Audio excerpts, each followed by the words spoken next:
Dr. Samia Suluhu Hassan wa CCM amepata kura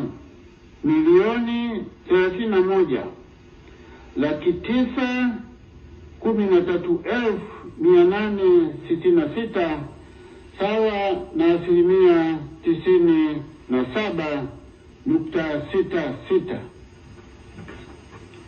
Hivyo kwa kuzingatia masharti ya ibara ya 41 ibara ndogo ya 6 ya Katiba ya Jamhuri ya Muungano wa Tanzania ya mwaka 1977 ikisoma pamoja na kifungu cha 45 kidogo cha 9 na 10 cha sheria ya uchaguzi wa rais, wa bunge na madiwani, sheria namba 1 ya mwaka 2024 na kanuni ya 57 ndogo ya 4C ya kanuni za uchaguzi wa rais, wa bunge na madiwani za mwaka 2025, na mtangaza Dr. Samia Suluhu Hassan kwamba amechaguliwa kuwa rais wa Jamhuri ya Muungano wa Tanzania kupitia Chama cha Mapinduzi CCM.